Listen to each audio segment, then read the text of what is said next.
አርዕስተ ዜና ነገ በአዲስ አበባ በጄኖሳይደሩ አምባገነን ስርዓትና ተባባሪዎች የተጠራው ሰልፍ በትግራይ ህዝብ ላይ የተጀመረውን ጄኖሳይድ ለማጠናቀቅ ዓላማ ያደረገ ነው ሲሉ የህወሓት ቃል አቀባይ አቶ ሚካኤል አስገዶም ገለጹ።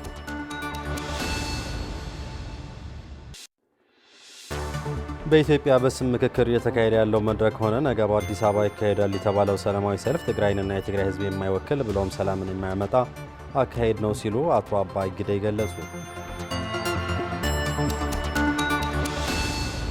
የሰሜን አሜሪካ የትግራይ ማህበር የትግራይ ህዝብ ህልውናና ደህንነት ለማረጋገጥ በሚደረገው ትግል ከህዝቡ ጎን እንደሚቆም አስታወቀ።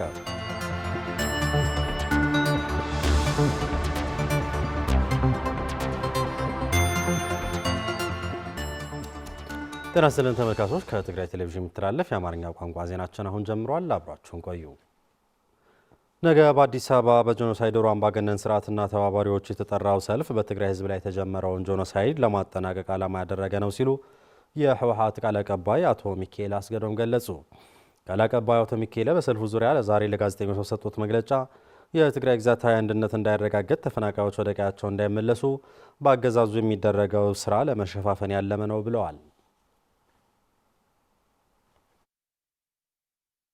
ዓላማው በ2013 ዓመተ ምህረት የተጀመረው ትግራይን የማጽናትና የጄኖሳይድ ጦርነትን ማጠናቀቅ ታስቦ ያልተመላውን እንዲሟላ የተሟላ ጄኖሳይድን እንዲፈጸም ዓላማ ያደረገ በዚያው አድርጎ ደግሞ የትግራይ ተወላጆችን ወደ ሰልፍ በማውጣት የትግራይ ህዝብ የደገፈውን ጄኖሳይድ ነው ማለት የደገፈውን ትግል እያደረኩ ነው ብሎ ዳግም ጄኖሳይድ ለመፈጸም ዓላማ ያደረገ በተጋሩ ላይ ያለውን አንድነት ለመሸርሸርና በመሐከላችን ልዩነቶች እንዲፈጠሩ ለማድረግ ሆን ተብሎ የተዘጋጀ ሰልፍ መሆኑ መታወቅ መቻል አለበት።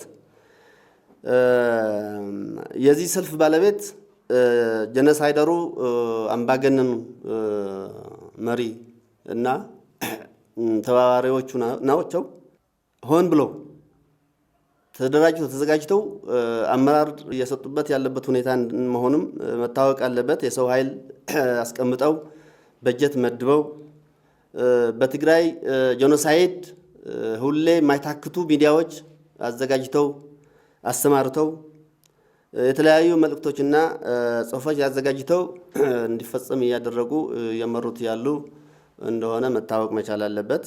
ተፈናቃዮቻችን እንዳይመለሱ ታርጌት ያደረገ በጠላት ስር ያሉ ወገኖቻችንም ነፃ እንዳይወጡ ታርጌት ያደረገ የትግራይ ግዛታዊ አንድነት እንዳይመለስ ሙሉ ከበባውን ተጠናክሮ እንዲቀጥል የወጣቶች እንቅስቃሴና አጠቃላይ ከትግራይን እንዲወጡ የማድረግ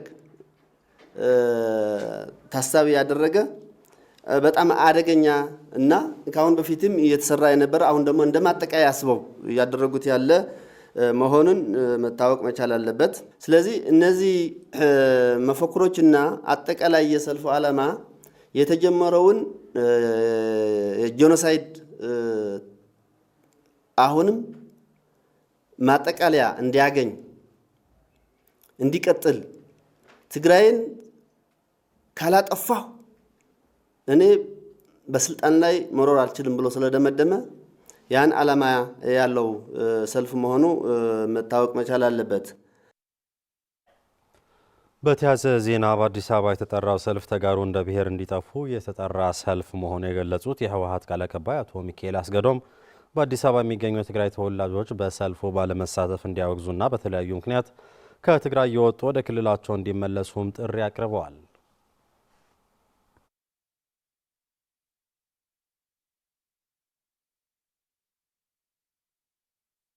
አዲስ አበባ ለሚኖሩ የትግራይ ተወላጆች የሚገለጽ ጥሪ ነው። ይህ ሰልፍ ተጋሩ እንደ ብሔር እንድንጸንት እንድንጠፋ የተሰረ ሰልፍ ስለሆነ ማንም ትግራዋይ በሰልፉ ባለመቀላቀል እንዲያወግዘው ጥሪያችን ማስተላለፍ እንፈልጋለን። ዓላማው ዳግም ጄኖሳይድ ለመፈጸም እስከሆነ ድረስ እምቢ ለዳግማይ ጄኖሳይድ ብለን በቤታችን ቁጭ ብለን በመዋል ማውገዝና መቃወም ይኖርብናል። አዲስ አበባ ያለው በተለያዩ ምክንያቶች ተሸውዶ የሄደ ወጣትም ወደ ሀገሩ እንዲመለስ፣ ምክንያቱ ጄኖሳይደሩ ስርዓት ወደ ኮንሰንትሬሽን ካምፕ እያስገባ ወደ ማሰልጠኛ ካምፖች ወስዶ አንድ ነገር ሲፈጠር ከወንድሙ ከትግራይ ህዝብ ከእናቱ ከወንድሙ ከእህቱ ከአባቱ እንዲታገል እንዲዋጋ ሊያደርገው ዝግጅት እያደረገ ስለሆነ ጊዜ ሳያመልጠው ወደ ህዝቡና ወደ ክልሉ እንዲመለስ ጥሪያችንን እናስተላልፋለን። ሌላ የምናስተላልፈው መልእክት ለኢትዮጵያ ህዝብ ነው። የኢትዮጵያ ህዝብ አንደኛ ስርዓቱ የሚጠቅመው ስርዓት አይደለም። አሁን ኢትዮጵያ የት ላይ እንዳለች በኑሮ ውድነትም በልማትም በዲሞክራሲያዊ ስርዓት ግንባታም በሰላምም ይህ ስርዓት እዚህ ግባ የሚባል ጥቅም እያረጋገጠለት ስርዓት አይደለም። ከአመት አመት ጦርነት ከአመት አመት ፍጅት ከጊዜ ወደ ጊዜ አገሪቷ ወደ ችግር እየገባች ከጎረቤት ሀገሮችም ስምምነት የሌለው ስርዓት ስለሆነ ወደ ዳግም ጦርነት እንዲገባ እየተዘጋጀ ያለ ስራ ስለሆነ አንደኛው ነገር በስርዓቱ ላይ እምቢ እንዲል ስርዓቱ እንዲፈርስ እንዲታገል ጥሪያችንን እናስተላልፋለን። በኢትዮጵያ በስም ምክክር እየተካሄደ ያለው መድረክ ሆነ ነገ በአዲስ አበባ ይካሄዳል የተባለ ሰላማዊ ሰልፍ ትግራይንና የትግራይ ህዝብ የማይወክል ብሎም ሰላምን የማያመጣ አካሄድ ነው ሲሉ አቶ አባይ ግዳይ ገለጹ። አቶ አባይ ግዳይ አያይዞም የጄኖሳይደሩ አገዛዝ መሪ ስለ ንጉሠ ነገሥት አፄ ዮሐንስ የተናገሩት የሐሰት ትርክት በኢትዮጵያ ዘንድ ተቀባይነት አጥቶ ተቃውሞ እየደረሰበት መሆኑ ገልጸው አፄ ዮሐንስ ለኢትዮጵያ ባለውለታ መሆናቸው ምስክርነታቸውም ሰጥተዋል። መዓዛ መኮንን በወቅታዊ ጉዳዮች ዙሪያ ከትግራይ ቴሌቪዥን ጋር ከአሜሪካ የዙም ቆይታ ያደረጉት አቶ አባይ ግዳይ በነገው ዕለት የሚደረገው የአዲስ አበባው ሰልፍና እየተካሄደ ያለው የምክክር ኮሚሽን መድረክ የትግራይ ህዝብን የማይወክል አጀንዳ የያዘ ነው ሲሉ ገልጸዋል። በኢትዮጵያ በሰላም እጦት ምክንያት ህዝቦች በሚያልቁበት በዚህ ሰዓት የምክክር መድረክ በሚል ስያሜ ተሰጥቶ ህገ መንግስቱ ለመቀየር የሚደረግ እንቅስቃሴ አገዛዙ ለህዝቦች ደንታ ቢስ መሆኑ ማሳያ ነውም ብለዋል። ናይ አዲስ አበባ ሰልፊ ኮን ዝግብኦ ዝነበረ መሬትና ይመለስ ስዱድ ይመለስ ነገ የሚደረገውን ሰላማዊ ሰልፍ መሆን የነበረበት መሬታችን ይመለስ፣ የተፈናቀለው ቤት ይግባ፣ ሰላም ይስፈን የሚባልበት ሰልፍ መሆን ነበረበት። ወደ ትግራይ ዝሞት የሚል ሊሆን አይገባም። ሌላው እየተካሄደ ያለው ምክክር ህገ መንግስትን በመቀየር ንጉስ ለመሾም ታሳቢ ያደረገ ነው። አሁን ላይ ምክክር ሊሆን የሚገባው ሰላም እንዴት እናስፍን ሊሆን ይገባ ነበር። ትግራይ ባልመረጠችበት በአማራ ክልል ግጭት ባለበት ሁኔታ ማድረግ የሚገባው የሰላም ጉባኤ እንጂ ህግ ለመቀየር አልነበረ ምክክር መደረግ የነበረበት። ይህ ግን አልተደረገም። የትግራይ ህዝብ እጅ የሚሰጥ ህዝብ አይደለም። አቶ አባይ ግዳይ አሁን ላይ ህዝቦች ለማቀራረብ እየተሰራ ያለው ስራ የተለያዩ ውጤቶች እየታየበት ነው በማለት ለዚህ ማሳያም የአብይ አህመድ አገዛዝ ሰሞኑን የንጉሠ ነገሥት አፄ ዮሐንስ ስም በማንሳት የነዛውን የሐሰት ትርክት በኢትዮጵያውያን ዘንድ ተቀባይነት ማጣቱንና ንጉሱ ለኢትዮጵያ ባለውለታ መሆናቸው እየመሰከሩ ይገኛሉ ሲሉም ገልጸዋል። አፄ ዮሐንስ ኣብ ደብረ ማርቆስ ከምዚ ገይሮም ተባሂሉስ ኢትዮጵያውያን ዝህዎ ዘሎ መልስ ደትረለህ አፄ ዮሐንስ በደብረ ማርቆስ ግፍ ፈጽሟል የሚል የተዛባ የሐሰት ትርክት በኢትዮጵያ ዘንድ ምላሽ ተሰጥቶበታል። አፄ ዮሐንስ ንጉስ ያልተባለ ማን ሊባል ነው? በቋራ ሞቶ መስዋዕትነት የከፈሉ ጀግናችን ናቸው በማለት ምስክርነት ሰጥቶበታል። አገዛዙ ህዝባችን ለመከፋፈል ይህን ቢልም የአማራ ህዝብ ግን እየተቃወመ ይገኛል። ይሄ በሆነበት ሁኔታ መፍትሄ ማምጣት ሲገባ ሌላ እሳት መፍጠር አይገባም ነበር። ይህ የታደገ ያለው በህዝባችን ዘንድ መከፋፈል ለመፍጠር ነው። የትግራይ ህዝብ በየጊዜያቱ በርካታ ችግሮች እያስተናገደ መጥቷል፣ አሁንም ይገኛል ያሉት አቶ አባይ ግዳይ ግን ደግሞ ሁሌም ትግራዋይነቱን በማጽናት ለማንነቱና ለህልውናው የሚተኛ ህዝብ አይደለምም ብሏል። ይህ በእንዲህ እንዳለም የትግራይ ህዝብ ከአጎራባች ክልሎችና አጎራባች ሀገራት ጋር ያለውን መቀራረብና ግንኙነቱ እንዲጠናከር ስራዎች እየተሰሩ መሆናቸውንም ተናግረዋል። ህዝብ ትግራይ ኸይዱ ትግራይ ህዝብ በከባድ ሁኔታ ውስጥ ሆኖም እንኳን ለህልውናው የማይደራደር ህዝብ ነው። አሁንም በቦታው ነው ያለው። አሁንም ከኤርትራውያን ጋር ያለን ግንኙነት ከሱዳንም ጋር በተመሳሳይ መቀራረብና አንድነትን ለማጽናት እየተሰራ ነው። የሰሜን አሜሪካ የትግራይ ማህበር የትግራይ ህዝብ ህልውናና ደህንነት ለማረጋገጥ በሚደረገው የህዝቡ ትግል ከጎኑ እንደሚቆም አስታወቀ። ማህበሩ 52ኛ የምስረታ ዓመቱን ምክንያት በማድረግ ባካሄደው ጉባኤ ከትግራይ ህገ መንግስታዊ ግዛት የተፈናቀሉ ወገኖች እንዲሁም ደህንነታቸው በተጠበቀ ሁኔታ ወደ ቀያቸው በአፋጣኝ እንዲመለሱ ለማድረግ በጽናት እንደሚታገልና ሌሎች የትግራይ ህዝብ ጥያቄዎች እስኪመለሱ ከህዝቡ ጎን እንደሚቆም የሚገልጹና ሌሎች ውሳኔዎችን አስተላልፈዋል። ፍርቱና ገቡ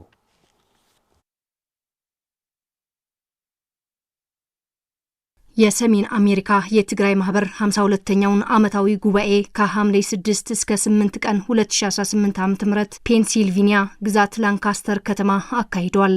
ማህበሩ ልክ እንደ ትላንቱ ሁሉ ዛሬም ከትግራይ ህዝብ ጎን መቆሙ በጉባኤው አረጋግጧል።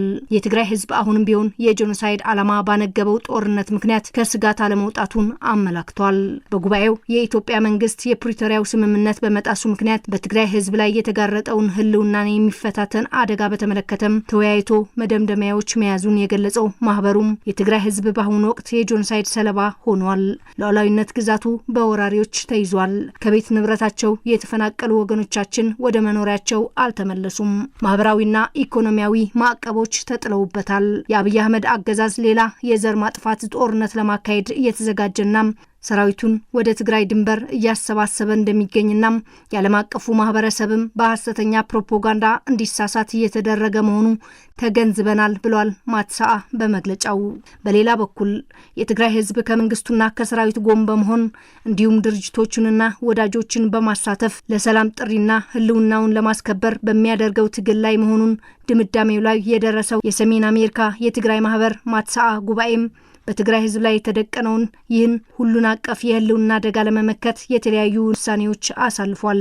በዚህም የ2018 ዓ.ም የሰሜን አሜሪካ የትግራይ ማህበር ጉባኤ አባላት ማትሳአ የትግራይ ህዝብ ህልውና እና ደህንነትን ለማረጋገጥ በሚያደርገው የህዝቡ ትግል ጎን መቆምን ዋና ተልዕኮ አድርጎ እንደሚያምን በመግለጽ ከትግራይ ህገ መንግስታዊ ግዛት የተፈናቀሉ ወገኖች ደህንነታቸው በጠበቀ ሁኔታም ወደ ቀያቸው በአፋጣኝ እንዲመለሱ ለማድረግ በጽናት እንደምንታገል እናረጋግጣለን ብለዋል። ጄኖሳይድ የተፈጸመበት ህዝባችን ለተደፈሩት የትግራይ ሴቶች እንዲሁም ለወደሙት ማህበራዊና ኢኮኖሚያዊ ተቋማት ተጠያቂነትን፣ ፍትህና ተገቢውን ካሳ ለማረጋገጥ የሚደረገው የድጋፍ የጥብቅና ስራ አጠናክረን ለመቀጠል ቃል እንገባለን ያለው የማትሳአ መግለጫም በኢትዮጵያ መንግስት ምክንያት የተጣሰው የሰላም ስምምነት ተከትሎም በዲሞክራሲያዊ መንገድ የተመረጠው የትግራይ ምክር ቤትና መንግስት እንደገና ስራቸውን መጀመራቸውን ያለንን ድጋፍ እንገልጻለን ብለዋል። የትግራይ ህዝብ ህልውና ላይ የተጋረጠውን አደጋ ለመመከት በሚደረገው ትግል ግንባር ቀደም ሚና ለሚጫወቱት የትግራይ ሰራዊት TDF እና ለህዝቡ ያለንን አክብሮትና ድጋፍ እንገልጻለን ያለው የማትሳአ መግለጫም የትግራይ ህዝብ ለሰላም ሲል ከፍተኛ መስዋዕትነት እየከፈለ ባለበት በአሁኑ ወቅት በሌላ በኩል ደግሞ ህዝባችንን በመክዳት ከአዲስ አበባ አገዛዝ ጋር በተሰለፉ ጥቂት የትግራይ ተወላጆች አማካኝነት ቀንና ሌሊት የሚካሄደውን የስም ማጥፋት ዘመቻም በሚገባ የምንረዳ መሆናችንን እየገለጽን ይህን ሴራ ለማክሸፍ ጠንካራ ትግል እንደሚያደርጉ በመግለጫቸው አረጋግጠዋል። የትግራይ ህዝብ ለተፈጥሯዊና ለሰብአዊ መብቶች እየታገለ ነው ያለው መግለጫው ሁሉም የታገሉ ኃይሎች፣ ህዝቦችና ሀገራት እንዲሁም ዓለም አቀፍ ድርጅቶች ከትግራይ ህዝብ ጎን ሊቆሙ እንዲሁም በአገሪቱና በክልሉ ሰላምን እያደፈረሱ ባሉት የኢትዮጵያ መንግስትና ተዋዋሪዎቹ ላይ አስፈላጊውን ሁሉ እርምጃ እንዲወስዱ እናሳስባለን ብለዋል። በጋራ ለመስራት የሚያስችል መድረክ ለመፍጠር እንደ ድምጽ ናጽነት ትግራይ ካሉ መድረኮችና ድርጅቶች ጋር ውይይቶችን ለመቀጠል ዝግጁ መሆናቸውን እናረጋግጣለን ያለው የማትሳአ መግለጫም ከትግራይ ህዝብ ጋር ወዳጅነት ያላቸውና ከትግራይ ትግል ጎን የቆሙ ከዲያስፖራ የሚገኙ ድርጅቶች እንዲሁም ከአጎራባች ህዝቦች ጋር ያለን ወዳጅነት ተጠናክሮ እንደሚቀጥል እናረጋግጣለን ሲል መግለጫው ገልጿል። የስኬታችን ሚስጥር ጠንካራ አንድነታችን እንደሆነ እናምናለን። በተግባራዊና በፖለቲካዊ አቋም ልዩነቶች ሳንገደብ በትግራይ ህዝብ ላይ ያተኮሩ ኃይሎችና ተቋማት ጋር በትግሉ ውስጥ በጋራ ለመስራት ዝግጁ ነን ያለው የማትሳአ መግለጫም ጠንካራ አንድነታችን ለህዝባችን ህልውናችን ወሳኝ ነው ሲል የሰሜን አሜሪካ የትግራይ ማህበር 52ኛው ዓመት ምክንያት በማድረግ ባካሄደው ጉባኤ ያስተላለፈው ውሳኔዎች አመላክቷል። በትግራይ ከጦርነቱ በፊት 16.8 የነበረው የትግራይ የደን ሽፋን በጄኖሳይዳዊ ጦርነቱ ምክንያት መውረዱን የትግራይ እርሻና ተፈጥሮ ሀብት ቢሮ ገለጸ። የአብይ አህመድ ጄኖሳይድ አገዛዝ አሁንም አጠናክሮ በቀጠለው ክልከላ በደን ሽፋን ስራዎች ከፍተኛ ጫና መፈጠሩም ቢሮው ገልጿል። ሰለሞን አስመላሽ በትግራይ ከጦርነት በፊት በተሰራውና በዓለም አቀፍ ደረጃ እውቅና በተሰጠው አመርቂ አፈርና ውሃ ጥበቃ ስራ የነበረው የደን ሽፋን ከ16.8 በመቶ በላይ ደርሶ እንደነበርና የአብይ አህመድ ጄኖሳይዳዊ አገዛዝ በከፈተው ጄኖሳይዳዊ ጦርነት ምክንያት ወደ 9 በመቶ መውረዱ በትግራይ እርሻና ተፈጥሮ ሀብት ቢሮ የደን ጥበቃና አጠቃቀም ዳይሬክተር አቶ ተስፋይ ተክለሃይማኖት ገለጹም። የትግራይ ደን ከነበረበት ከ3% በታች ወደ 16.84% የደረሰበት ሁኔታ ተፈጥሯል ማለት ነው። ስለዚህ በዚህ ስራ በጣም የህዝብ ተሳትፎ የላቀ ድርሻ ይይዛል ማለት ነው። አካባቢ ጥበቃ ስራ የሰራናቸው ስራዎች በጣም አመርቂ ከመሆናቸው ላይ በዓለም መድረክ ሁለቴ አንዴ በ2012 የፈረንጅ አቆጣጠር እውቅና አግኝተናል። በ2017 በፈረንጅ አቆጣጠር ደግሞ ያው የወርቅ ሜዳሊያ ተሸላሚ ሆነናል ማለት ነው። በዚህ በአካባቢ ጥበቃ ስራ በሰራናቸው ስራዎች ማለት ነው። ያው ጄኖሳይዳል ጦርነቱ በደን ሽፋን ያስከተለው ችግር በጣም ከፍተኛ ነው ማለት ነው። አንዱ በቀጥታ ከሰማይና ከምድር በሚተኮሰው መሳሪያ ያው ደን እንዲነድ ተደርገዋል። ሌላውም ህብረተሰቡ ጦርነቱ ስለሆነ የከበባና ክልከላው በጣም የበረታ ስለነበር ኦልሬዲ ከባንክ ከኤሌክትሪክ ተከልሎ ስለነበር ያው የደን ውጤትን እየሸጠ ደንን እየጨፈጨፈ እየሸጠ ኑሮውን እንዲሸፍን የደረገበት ሁኔታ ያለው። ስለዚህ በዚህ ሁኔታ ያው የትግራይ ጄኖሳይዳል ቲም ወይም ኮሚሽን እንዳጠናው ከነበረበት 16.84 ወደ 9% የወረደበት ሁኔታ ታይቷል ማለት ነው። አገዛዙ አሁንም አጠናክሮ በቀጠለው ጄኖሳይድ ባኖረው ክልከላ በደን ሽፋን ስራዎች ከፍተኛ ጫና ማሳደሩ አቶ ተስፋይ ይገልጻሉ። መንግስት በትግራይ ላይ ያኖረውን የክልከላና እገዳ ሁኔታ ለትግራይ ሁሉንም ማህበራዊና ኢኮኖሚያዊ እንቅስቃሴዎችን የጎዳበት ሁኔታ ነው ያለው። በተለይ ለኛ ደግሞ ምናሌ በጀት ስለሌለን ኦልሬዲ ታች የሚሰራው የልማት ስራ ልናግዝ አልቻልንም። በበጀት ይሁን በማቴሪያል ልናግዝ አልቻልንም። ታች ወርደንም ያው የሙያ ድጋፍም ለማድረግ አልቻልንም። ምክንያቱ ነዳጅ የለም፣ ያው የሚከፈል አበልም የለም። በዚህ ችግር በጣም በርታ ነው። አሁን ያለው የደን ሽፋን ለማሳደግ በሚሰሩ ስራዎች ህዝቡና አመራሩ ያሉት ጫናዎች በመቋቋም እንደተለመደው የድርሻው እንዲወጣ አቶ ተስፋይ ጥሪያቸው አስተላልፈዋል። አዎ በዚህ ዓመት የሚተከለው ኦልሬዲ ከ38 ሚሊዮን በላይ ነው የሚተከለው እና በዚህም 1.8 ሚሊዮን ህዝብ በተከላው ይሳተፋል ብለን እንገምታለን ማለት ነው። ስለዚህ ይሄ ነገር በህዝቡ በመላ ከተሳተፈ ከ1 እስከ 2 ቀን የሚፈጅ የተከላ ጊዜ ነው የሚኖረን ማለት ነው እና በዚህ ነገር ያው ህብረተሰቡ በዚህ ተገንዝቦ ሙሉ ተሳትፎ እንዲያደርግ ነው። የትግራይ ትራንስፎርሜሽን ኢንስቲትዩት ተቋም ከኢትዮጵያ ግብርናና ትራንስፎርሜሽን ኢንስቲትዩት ያገኘውን 5 ትራክተር ለ6 ወረዳዎች አስረከበ። ትራክተሮቹ የተረከቡ የተለያዩ ወረዳዎች ተወካዮችም ያለውን ችግር ለመፍታት በቂ ባይሆኑም መልካም ጅምር መሆኑን ገልጸዋል። ሙሉ ብርሃን ዳርጌ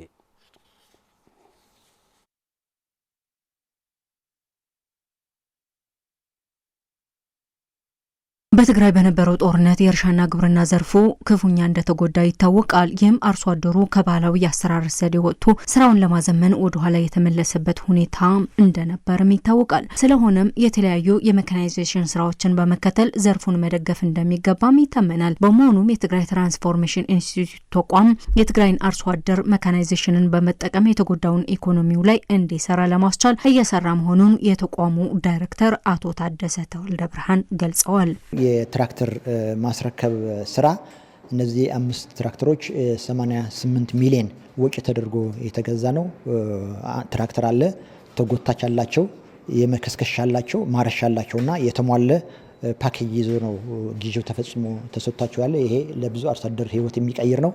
በጣም አመሰግናለሁ። የትግራይ ትራንስፎርሜሽን ኢንስቲትዩት ዛሬ ባዘጋጀው የሜካናይዜሽን የርክክብ ስነ ስርዓት መድረክ የተገኙ የተለያዩ ወረዳዎች ተወካዮችና በተለያዩ ኃላፊነት ላይ የሚገኙ አመራሮች በተቋሙ የተደረገላቸውን የሜካናይዜሽን ድጋፍ ያመሰገኑ ሲሆን ስራቸውን በተገቢው መንገድ ለማከናወን የነዳጅ የባንክና ሌሎች መሰረታዊ አገልግሎቶች ችግር እንቅፋት እየሆነባቸው እንደሚገኝ ጠቁመዋል።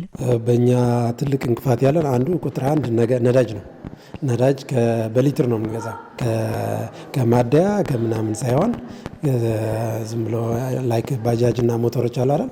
ከነሱ እየተጋፋን ነው የምንገዛው። ለ1 ሊትር 500 እያወጣን እየገዛ ነው ያለ ነው ማለት ነው። በ500 ሊትር ገዝተ 5 ትራክተር ይዘ ለገበሬው በተመጣጣኝ ዋጋ ለማገዝ ይከብዳል ማለት ነው። ይሄ አሁን ሎድድ እየደረሰ ያለው አንደኛ ወደ ገበሬው ነው፣ ሁለተኛ እኛ ልናገኘው የሚገባን ነገር በሚገባ እያገኘን አይደለም ማለት ነው። ህዝቡ በነዳጅ ገንዘብ የፈጃ ያለፈ ዓመት 4000 ብር ነው የነበረ አንድ ጥምድ ታረስ። ዛሬ ግን 10000 ነው። እዚህ በጣም ነው የነዳጅ ችግር አለ።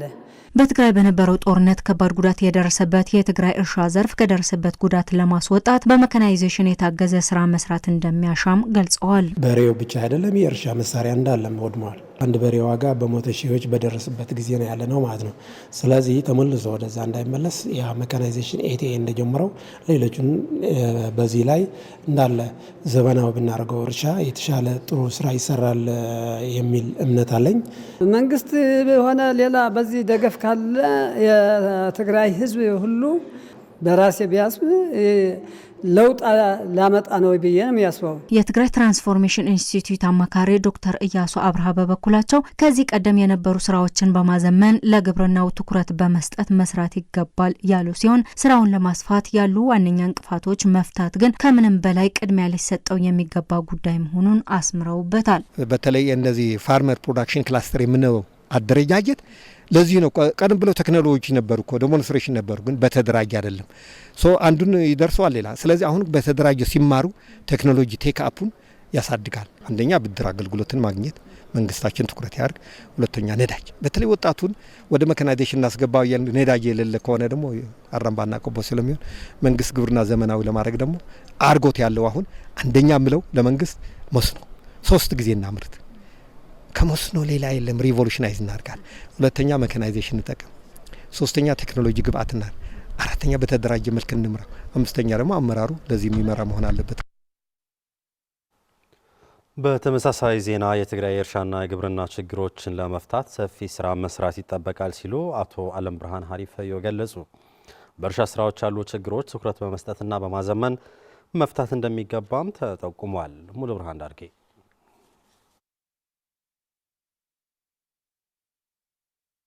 የትግራይ ትራንስፎርሜሽን ኢንስቲትዩት ተቋም ከኤቲአይ ባገኘው የሜካናይዜሽን ድጋፍ ለትግራይ 6 ወረዳዎች ሲያስረክብ የተገኙት የትግራይ እርሻና ተፈጥሮ ሀብት ቢሮ ኃላፊ አቶ አለም ብርሃን ሀሪፈዮ በኢትዮጵያ ትራንስፎርሜሽን ኢንስቲትዩት ተቋም የተደረገውን ድጋፍ ያመሰገኑ ሲሆን ነገር ግን የዘርፉ ጉዳት ሰፊ በመሆኑ ከዚህ በላይ ልዩ ትኩረት ይሻላል ብለዋል። በእነዚህ 6 የካምፓኒ ወረዳዎች ከዚህ በፊትም ወደ 25 የሚሆኑ ትራክተሮችና የተለያዩ አክሰሰሪዎችን የደገፈን መሆኑ አሁን ደግሞ 5 ትራክተሮችን ከነሙሉ አክሰሰሪዎቻቸው የደገፈን በመሆኑ በሌላ በኩል ደግሞ ከወጋገን ጋር ባንክ በመሆን በእነዚህ 6 ወረዳዎች ወደ 71,000 ተጠቃሚዎች 71,000 የሚሆኑ ተጠቃሚዎች ወደ 2.1 ቢሊዮን የሚሆን የብድር አገልግሎት እንዲያገኙ በዚህም ማዳበሪያ ምርጥ ዘርና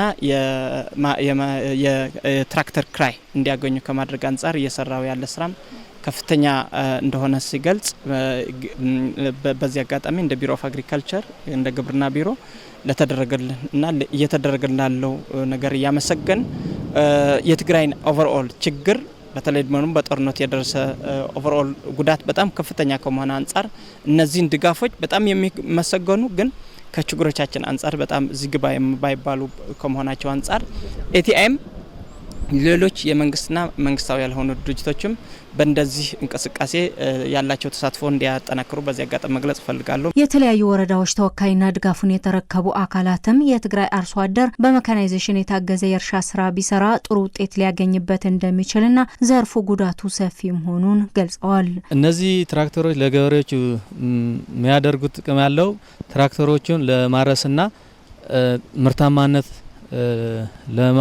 ምርታማነትን ለማሻሻል ይጠቅማሉ።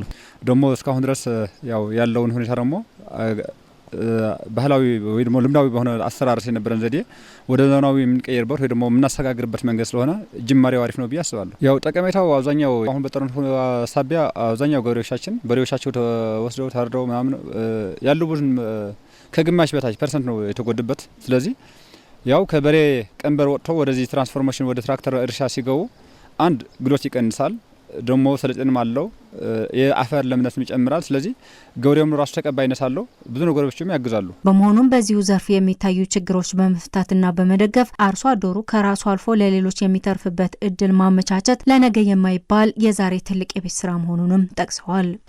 ከድሮ የነበረው የባህላዊ አሰራር ወጥተን ወደ ዘመናዊነት የሜካናይዜሽን ስራዎች ከገባን ገበሬዎች ከነበራቸው የእቶት ወደ ላቀ ደረጃ ለማድረስና ኢኮኖሚያቸው ለማሳደግ ይጠቅመዋል ማለት ነው። ኩባንያዎች እየጠበቅን መኖር በጣም ከባድ ነው። ስለዚህ ራሳችንን ችለን ለመውጣት ገበሬው ራሱ ዘመናዊ በሆነ መንገድ ተለማምዶ ተግባብቶ ከትራክተሮቹ ከኢኮኖሚ ዘርፉ ደግሞ ማርኬት ዲማንድ የሆነ የማልማት ሂደት ተጠቅሞ ለራሱ ብቻ ሳይሆን እኔ ራሴ ችዬ ለሌላ ለገበያ ማቅረብ አለብኝ ብሎ የሚል ሀሳብ ካለው የማይቻል ነገር የለም ብዬ አስባለሁ።